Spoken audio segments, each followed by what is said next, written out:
Paul Barrio contaba con una presencia que intimidaba. Era un capo neoyorquino fiel a los Lucchese, de complexión robusta, con un rostro marcado por años de vida delictiva. De fuerte carácter, solía vestir con elegancia, preferiblemente en trajes oscuros que acentuaban su figura, lo que le otorgaba un aura de respeto entre sus pares. Hecho prisionero varias veces en su vida, no fueron más que contratiempos para alguien decidido a dejar huella en el mundo criminal.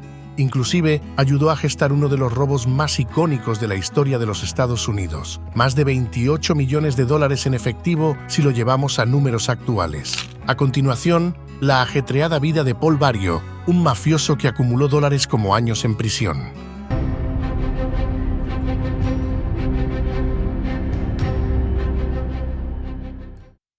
Paul Frank Barrio nació un 10 de julio de 1914, en Nueva York. Creció en la sección Old Mill de South Brooklyn, un lugar donde las calles no necesariamente seguían las reglas y la inocencia típica de la infancia se perdía antes de tiempo. La ciudad, para ese entonces, se encontraba en plena transformación económica, donde la industrialización y la urbanización rediseñaban cada rincón de la metrópoli. Las fábricas de textiles, maquinaria y alimentos trabajaban a un ritmo febril, atrayendo olas de inmigrantes que buscaban su lugar en una economía en expansión. Mientras tanto, la Primera Guerra Mundial intensificaba esta prosperidad. La demanda de suministros bélicos mantenía las industrias al máximo rendimiento. Sin embargo, no todo era progreso ordenado. La influencia del crimen organizado crecía, llenando los vacíos que el sistema dejaba. Las mafias, aprovechando la agitación social, comenzaron a tejer redes en los barrios más humildes, ofreciendo protección y oportunidades en un mundo donde los recién llegados luchaban por sobrevivir. En este contexto emergió Gaetano Tommy Reina, una figura clave en los cimientos de la futura familia criminal Lucchese. En 1925, Paul, con apenas 11 años, experimentó su primer enfrentamiento con la justicia. Su crimen fue el ausentismo escolar, una infracción aparentemente menor que lo llevó a pasar alrededor de 7 meses en un centro de detención juvenil. A primera vista, podría parecer un castigo desproporcionado, pero en los Estados Unidos de principios del siglo XX, la mano dura era el método preferido para lidiar con los jóvenes descarriados.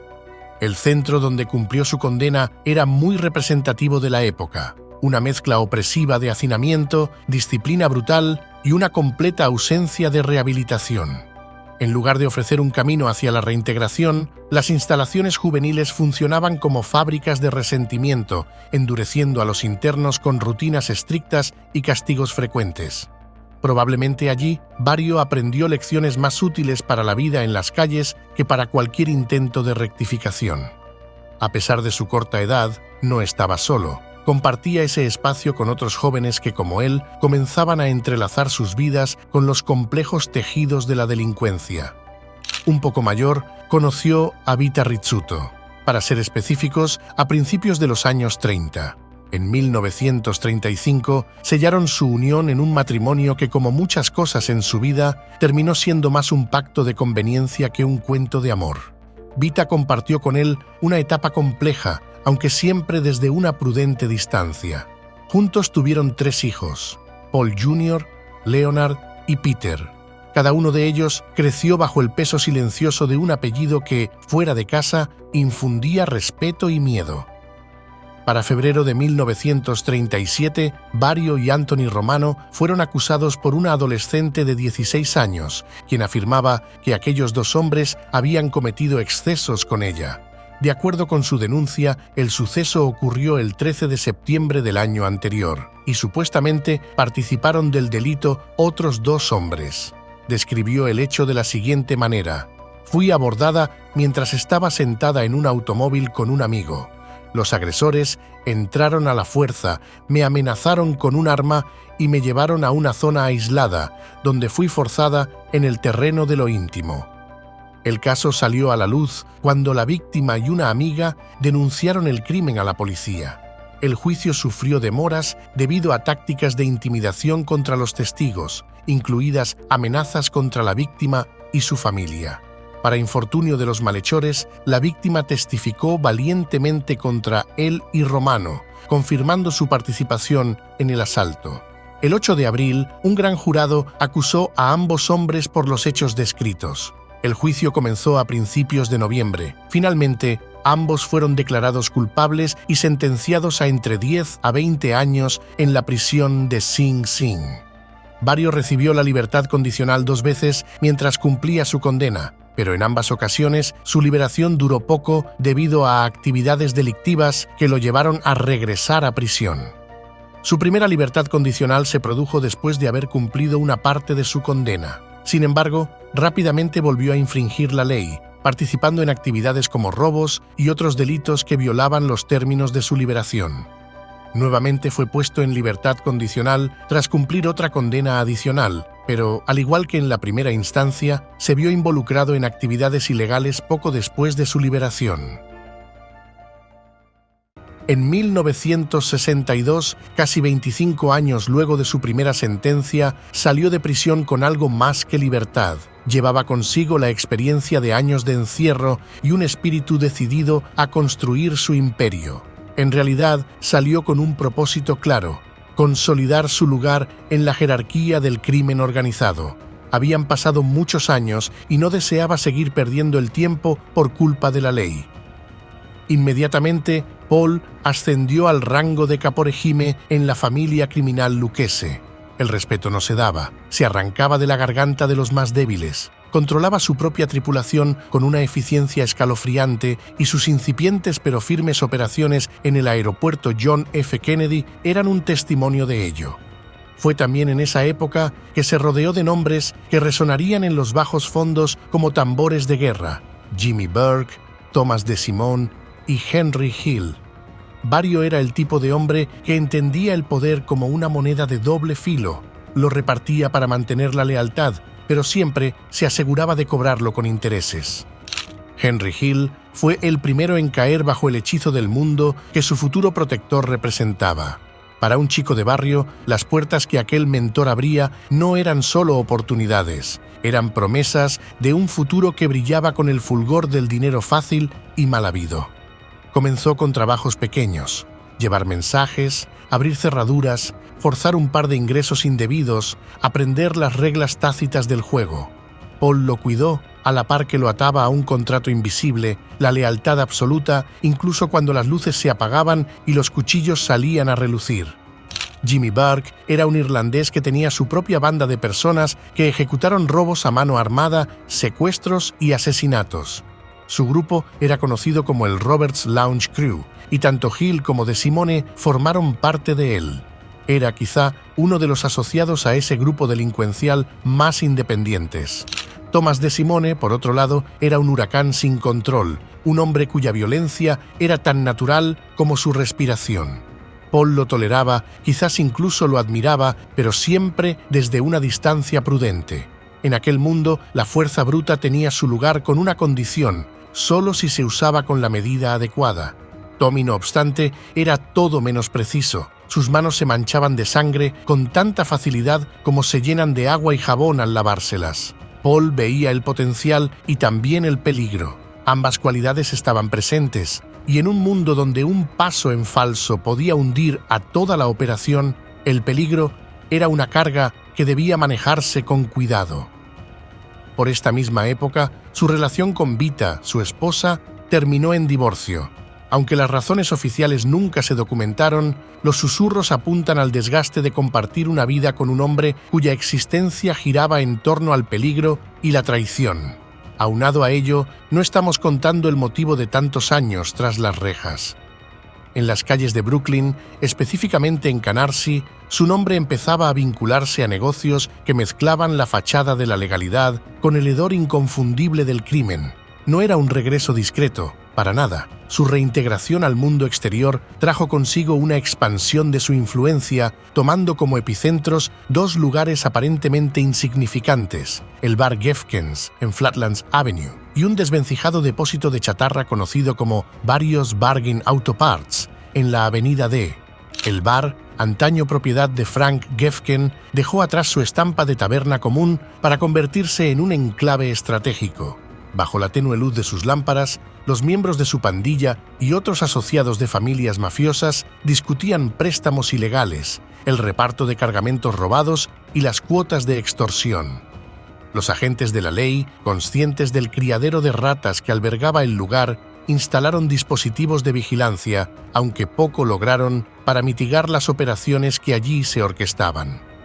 Mientras el bar servía como la sala de juntas, el depósito de chatarra, varios Bargain Auto Parts, era el engranaje principal de su maquinaria criminal. El lugar operaba como una doble entidad, un negocio legítimo de piezas automotrices y una fachada donde el robo, el contrabando y la manipulación de bienes robados eran moneda corriente. Aquí, camiones desaparecían como el humo del cigarro en la neblina para reaparecer en forma de piezas dispersas. El metal de los vehículos servía tanto para alimentar el mercado negro como para enmascarar pruebas. El aeropuerto John F. Kennedy, ubicado a una distancia estratégica, ofrecía un campo fértil para los planes de Paul.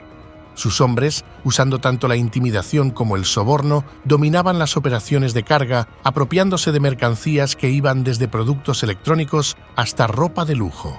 Las pérdidas para las empresas eran monumentales. Para él, en cambio, simplemente eran ganancias diarias. Dinero entrando a los bolsillos como aire entrando a los pulmones. Nada de qué asombrarse. En los hangares y almacenes, el dinero no solo fluía, sino que rugía. Transportistas y aerolíneas pagaban por paz laboral, un eufemismo para evitar que sus mercancías desaparecieran por arte de magia. La red de actividades ilícitas crecía como una hidra. Por cada cabeza visible había decenas creciendo. Los préstamos a intereses usureros, las apuestas ilegales y las estafas en negocios locales generaban una entrada constante de dinero, calculada en cifras astronómicas. Claro, no todo lo que él tocaba era ilegal. También manejaba negocios legales que servían como fachada para sus actividades clandestinas. Por ejemplo, tenía una floristería, un restaurante, un bar y hasta una parada de taxis.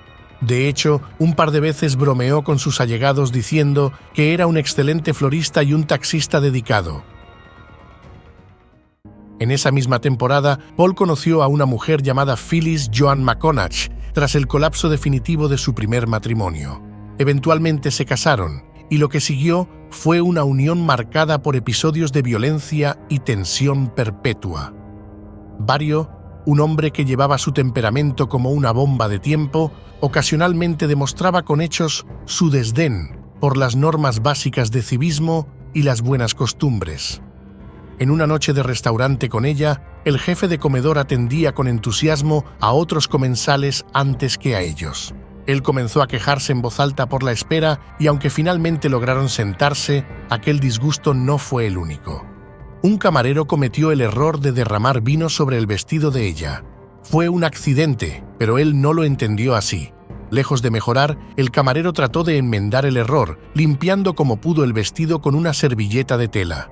Aquello lo sintió como una afrenta directa y terminó en una noche de caos, con golpes y gritos que hicieron eco en las paredes del restaurante, un espectáculo más digno de una sala de interrogatorios que de un elegante comedor.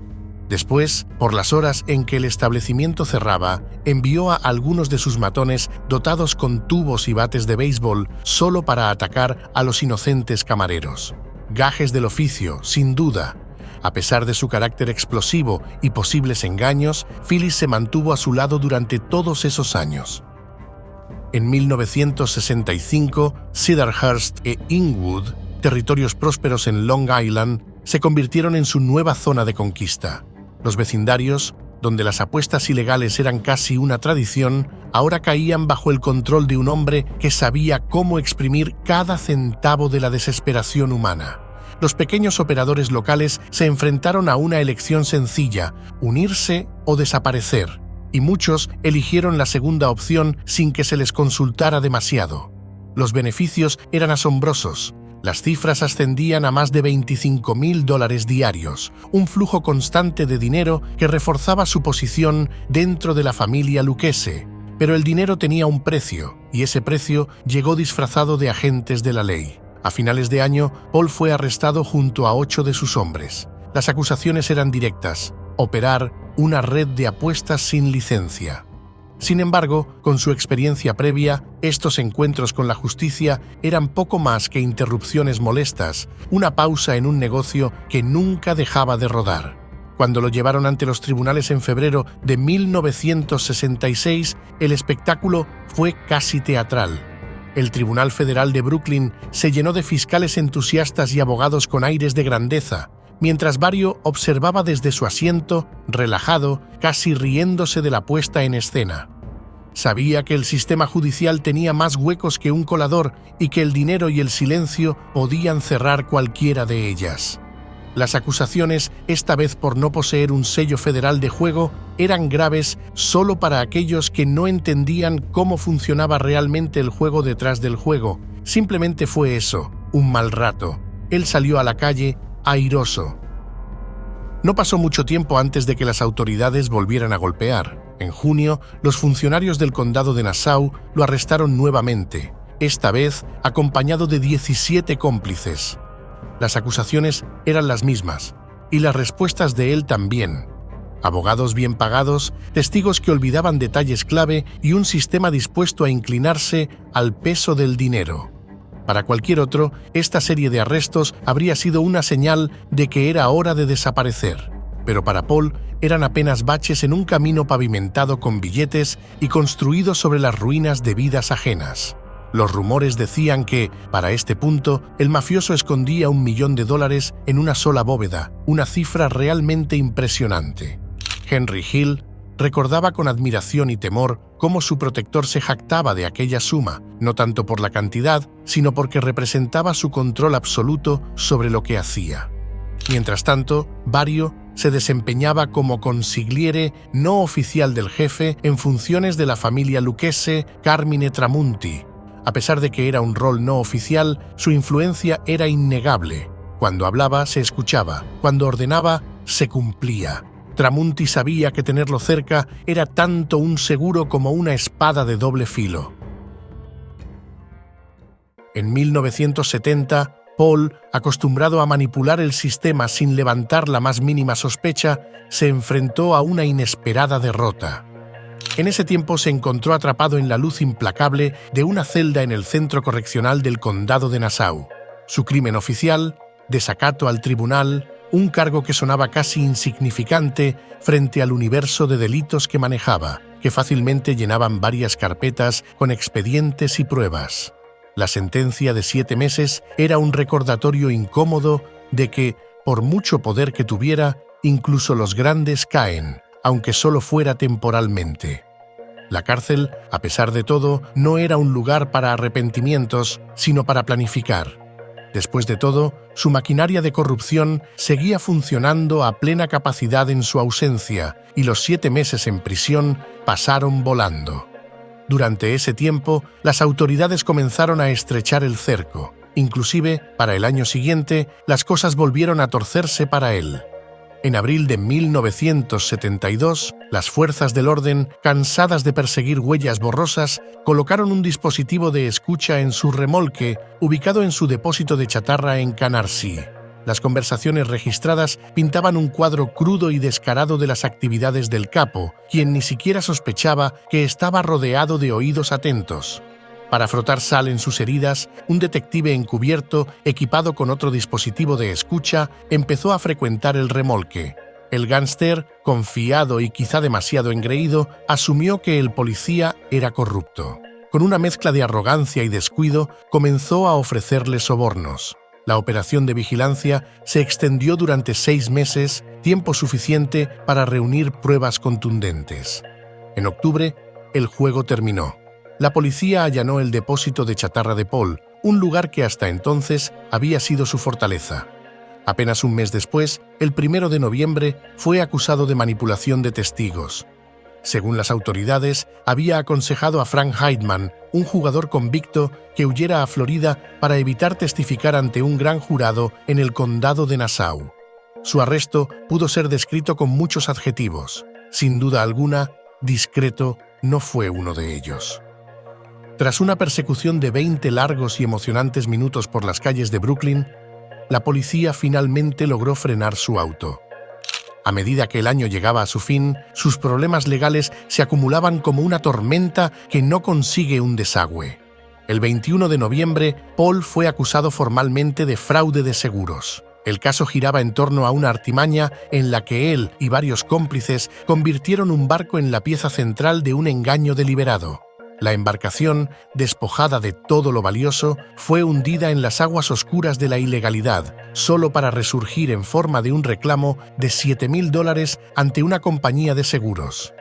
El proceso fue casi quirúrgico. Primero, los hombres de Vario desmantelaron el barco, arrancando cualquier equipo que pudiera venderse o reutilizarse. Después, lo llevaron a un destino final en las profundidades donde el agua y el olvido se encargarían del resto.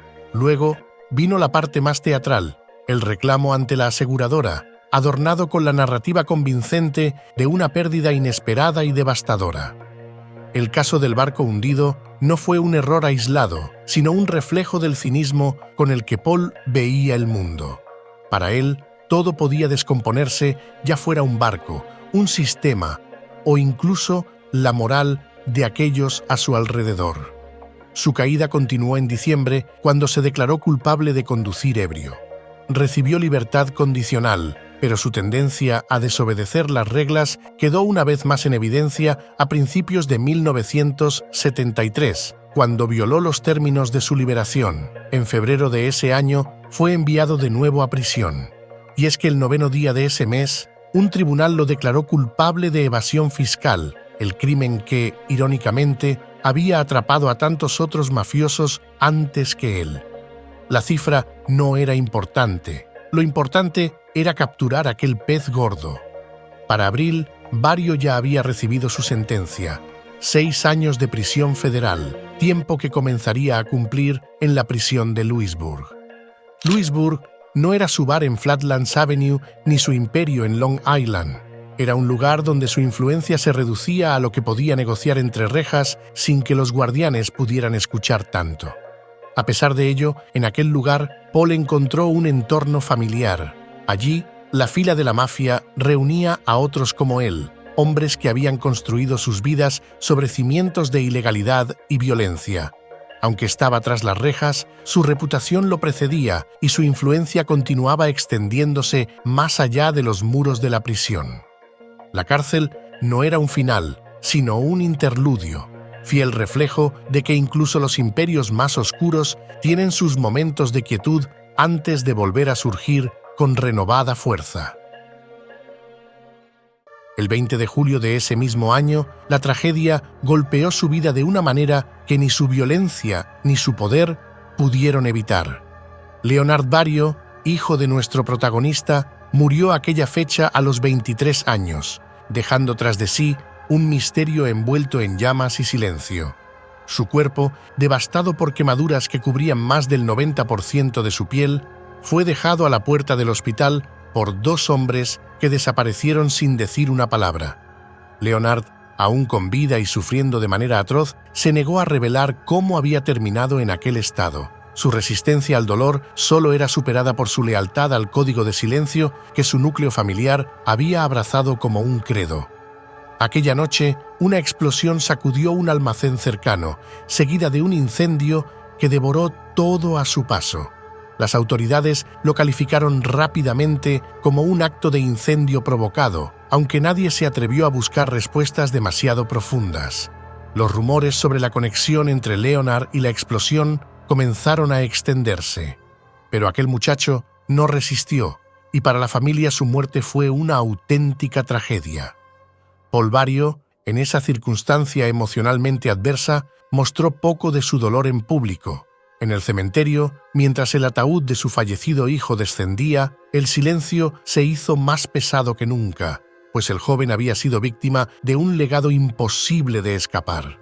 Allí, las emociones de ira, frustración y tristeza desbordaron los límites de la decencia.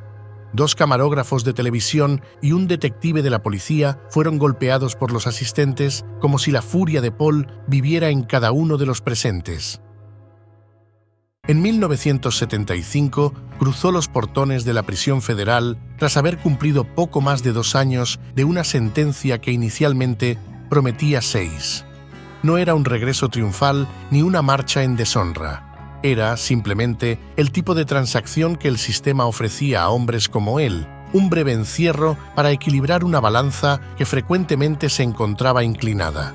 Tampoco era un hombre cambiado, porque el cambio hacia una vida honrada no estaba en su naturaleza. A sus más de 6 décadas de vida, las rejas no habían logrado sofocar la ambición ni el cinismo que lo definían. No, definitivamente, rendirse no era una opción. Al salir, el paisaje había cambiado. La familia Lucchese, que alguna vez lo había reclutado como pieza clave, había encontrado nuevas manos para sostener las riendas. Salvatore Santoro había tomado el puesto que Paul dejó vacante, bajo la supervisión de Anthony Corallo, un líder que no necesitaba permiso de nadie para reconfigurar la jerarquía a su antojo. La noticia debió haberle llegado incluso antes de que su celda lo viera marcharse, pero eso no significaba que le importara demasiado. Su influencia no residía en un título, sino en su nombre y codicia.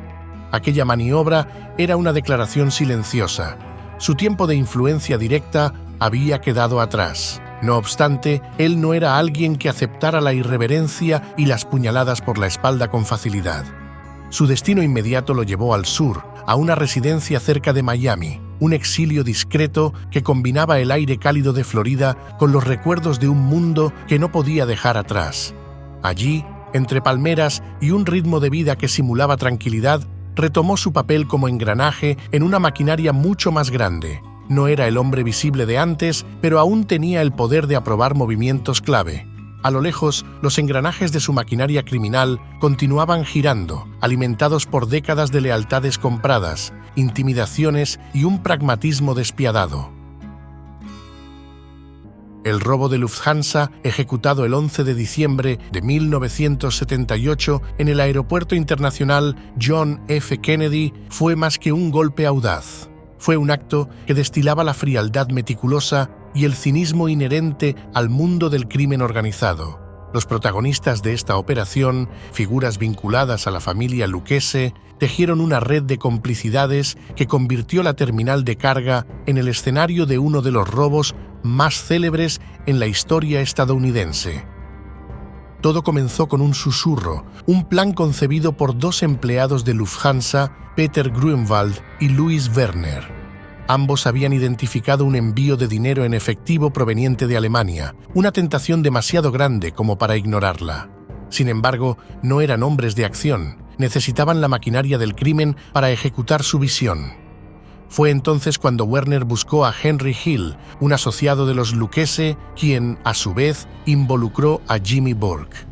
Este, con su reputación como estratega despiadado, pidió la aprobación de Vario, un capo cuya influencia seguía siendo decisiva en las decisiones de alto perfil. Una llamada desde Nueva York rompió la aparente tranquilidad de su exilio dorado. La propuesta era ambiciosa y peligrosamente tentadora, un robo que podría convertirse en el más grande jamás realizado en territorio estadounidense. Desde su residencia en Florida, Paul escuchó con atención la idea y, sin necesidad de demasiados detalles, dio su aprobación. Así las cosas, el 11 de diciembre, en la madrugada, el plan se puso en marcha. Una Ford Econoline negra llegó al edificio 261 de la terminal de carga. 6 hombres enmascarados descendieron del vehículo portando herramientas y armas que no dispararían. Werner había proporcionado la llave para entrar. Una vez adentro, todo fue cuestión de sincronización. En minutos, los empleados fueron llevados a la fuerza al comedor bajo la amenaza de pistolas, eliminando cualquier posibilidad de alarma. El clímax del golpe llegó cuando el gerente del turno nocturno, Rudy Eirich, fue obligado a desactivar los sistemas de seguridad y a abrir la bóveda que contenía el botín. Los ladrones trabajaron próvidamente. 72 cajas cargadas con aproximadamente $5 millones en efectivo y $875.000 en joyas. Ni un disparo, ni un grito, ni un desliz. En poco más de una hora, el robo se había consumado por completo. Los hombres se esfumaron en varios vehículos, dejando atrás la terminal como si nada hubiera sucedido. Aquello no solo representaba una victoria para Vario y su gente, sino también una provocación directa a las fuerzas del orden que ahora se encontraban ante un crimen que superaba sus capacidades de respuesta inmediata. Pero en los barrios bajos de Brooklyn, aquel supuesto plan perfecto comenzó a mostrar grietas. La primera traición al sigilo llegó de la mano de Parnell Stacks Edwards, encargado de deshacerse de la camioneta utilizada en el golpe. Edwards, en un acto de desidia o estupidez, dejó el vehículo abandonado cerca del apartamento de su novia. Aquella pieza de evidencia fue el primer hilo que los investigadores comenzaron a desenredar. El éxito inicial del robo, que parecía destinado a entrar en los anales del crimen como una obra maestra, rápidamente se convirtió en una masacre. Jimmy Burke, paranoico por la posibilidad de que alguien hablara, comenzó una purga metódica. Edwards fue el primero en caer, seguido de otros cómplices cuyos cuerpos se convirtieron en señales de advertencia para el resto. El capo Martin Krugman, una amante llamada Teresa Ferrara y un cómplice llamado Robert McMahon fueron solo algunas de las víctimas. Cada asesinato era un recordatorio brutal de que, en el mundo del crimen, la lealtad era un lujo que nadie podía permitirse. Una de las bajas no asociadas a Lufthansa fue Thomas de Simone, aliado desde hace mucho de Vario. Su caída comenzó la noche en que Billy Bats Benvena, un hombre hecho de la familia Gambino, tuvo la desgracia de cruzarse con él en un bar. Bats, confiado en su posición, cometió el error fatal de burlarse de Simone, llamándolo bribón. La sangre del ofendido, caliente como el acero recién forjado, no tardó en hervir. Con la ayuda de Jimmy Burke, lo golpeó hasta casi matarlo. Luego, en un acto de fría determinación, acabó con él y enterró el cuerpo en un terreno desolado. Ese asesinato, más que un simple acto de ira, era una declaración de guerra a la familia Gambino, una que Tommy ni siquiera parecía entender. Pero no fue su único error. Poco tiempo después, Ronald Foxy Jerod, un hombre vinculado a John Gotti, también cayó por su mano. ¿La razón? Un conflicto que habría parecido trivial fuera del mundo del crimen organizado. Una disputa personal que terminó con un disparo a quemarropa. El supuesto agresor, fiel a su naturaleza, decidió que la solución más sencilla era silenciarlo de forma definitiva. Ambos asesinatos violaron una regla fundamental del código mafioso. Matar a un hombre hecho sin permiso es una sentencia de muerte. Los Gambino no iban a dejar pasar esos actos como simples deslices de un joven impulsivo. La noticia llegó rápidamente a John Gotti, un hombre conocido por su rencor a la hora de resolver problemas. La decisión de acabar con el infractor no fue tomada a la ligera. Fue una ejecución meditada, destinada no solo a vengar las muertes de Bats y Jerod, sino a enviar un mensaje claro a cualquiera que osara desafiar la autoridad de los Gambino. En enero de 1979, Tommy fue convocado bajo la promesa de un honor que siempre había deseado: ser hecho miembro de la mafia. Era el sueño de cualquier aspirante a mafioso, una especie de canonización en un mundo oscuro. Pero cuando llegó al lugar designado, en lugar de recibir la ceremonia, se encontró rodeado de hombres que no mostraban más que un inquietante desprecio. No hubo discursos ni promesas de lealtad eterna. Lo que hubo fue brutalidad, lenta y minuciosa.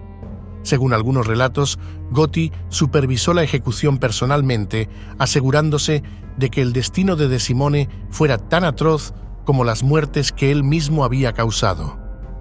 El cuerpo de Tommy nunca fue encontrado. Algunos dicen que fue desmembrado y lanzado al Atlántico. La reacción de Paul ante la muerte de su socio pudo ser muy ambigua. En realidad, hay una teoría que sugiere que él pudo haber desempeñado un papel en el asesinato al informar a la familia Gambino sobre los actos violentos de Simone. Supuestamente, una vez que Simone se convirtió en una carga después de sus ataques desenfrenados de ira, los instintos protectores de su antiguo defensor se desvanecieron. Inclusive, no se tiene información de que haya expresado públicamente su dolor o enojo por lo sucedido. En cambio, su enfoque habría estado en el control de daños dentro de la familia Lucchese y en asegurarse de que las consecuencias de las acciones de Simone no lo implicaran a él ni al resto de su equipo. pero para entonces el impacto financiero del robo ya era un hecho.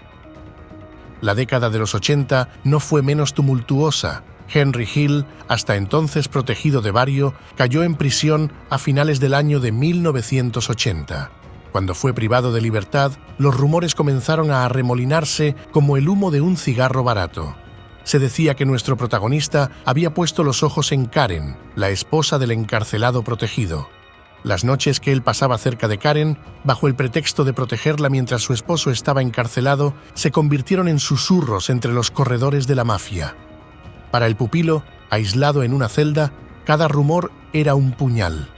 La prisión ya era un infierno, pero saber que el hombre que había moldeado su carrera podría estar invadiendo su hogar era un tormento más cruel. Paul, un hombre conocido por su insensibilidad, nunca se molestó en negar las acusaciones.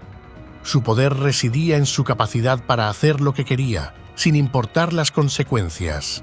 Karen, por su parte, también permanecía en silencio, ni confirmando ni desmintiendo, dejando que las especulaciones se retorcieran como serpientes. Si a ello le sumamos que Henry tuvo serias sospechas de que los miembros de la familia Lucchese querían asesinarlo, tenía un caldo de cultivo perfecto para la deserción. En 1984, la farsa que Paul había construido comenzó a desmoronarse, llevándose consigo no solo su fortuna, sino también su legado. El 9 de febrero de aquel año, el Tribunal Federal lo expuso como el artífice de un esquema tan burdo como audaz. Sin embargo, lo que no anticipó fue que ese mismo hombre al que rescató y formó mientras era joven sería su verdugo. Ese antiguo protegido, un hombre cuya lealtad ahora era tan volátil como su temperamento, decidió que la supervivencia era más importante que cualquier código mafioso. Bajo la amenaza de ser el próximo cadáver en la lista del que solía protegerlo, se convirtió en testigo del gobierno. En un tribunal repleto de murmullos y miradas furtivas, narró con detalle cada trampa, cada soborno, cada traición. Fue una disección pública del mundo que Paul había edificado con tanto esmero. El 3 de abril de 1984, la sentencia fue dictada: 4 años de prisión federal y una multa de $10.000, una cifra irrisoria comparada con las fortunas que había amasado, pero irónicamente humillante. Los millones que había ganado a través de extorsiones, tráfico de drogas y robos parecían ahora tan inalcanzables como su antigua reputación. El tribunal no juzgaba solo a un hombre, sino a un sistema entero, y Vario se convirtió en el símbolo de un imperio mafioso que mostraba síntomas de fatiga. En febrero de 1985, mientras cumplía una condena federal, el destino decidió que aún no había terminado con él. Nuevas acusaciones lo arrastraron nuevamente a los tribunales, exponiendo un esquema de extorsión que dejaba al descubierto las entrañas del aeropuerto en el que operaba, un mundo donde el miedo era la moneda de cambio. La sentencia llegó como un martillo: 10 años adicionales de prisión, una nueva capa de cadenas que se añadía a las que ya lo mantenían atrapado. Mientras los guardias lo escoltaban fuera del tribunal, él probablemente supo que este sí era el comienzo del fin. En la prisión, sus días se desdibujaron en una monotonía opresiva. Ya no era el titán que controlaba el flujo de dinero y favores en las calles, ahora solo era un hombre más, enfrentándose a un tiempo que avanzaba sin piedad. Tampoco era un hombre tan joven, ya superaba los 70 años. Por aquellos años, comenzaba a enfrentarse a su mayor enemigo, su propio cuerpo. La diabetes, los problemas cardíacos y un incipiente cáncer de pulmón, consecuencias inevitables de una vida de excesos y estrés, empezaron a corroerlo lentamente. El dinero, las amenazas y la influencia no podían protegerlo ahora. Su salud se desplomaba y el hombre que alguna vez fue temido por su crueldad y pericia se encontró prisionero de su propia debilidad. Tanto así que el 3 de mayo de 1988, a los 73 años, Paul Vario exhaló su último suspiro en una habitación austera de la prisión federal de Fort Worth. Una insuficiencia respiratoria provocada por el cáncer de pulmón reclamó su propia existencia, dejando su cuerpo tan vacío como el legado que dejó atrás. Lejos de las calles que gobernó y de los hombres que temían pronunciar su nombre, murió en el anonimato que siempre había temido. Cuando su cuerpo fue trasladado a Nueva York, el cementerio de St. John lo recibió con un silencio que parecía burlarse de la vida que había llevado. Se le considera uno de los criminales más peligrosos e intocables del mundo, casi imposible de capturar debido a su influencia y poder en los círculos criminales. Por si fuera poco, está asociado a la Bratva, la poderosa mafia rusa, Semión Mogilevich. El video con su historia lo tienes justo ahora en pantalla.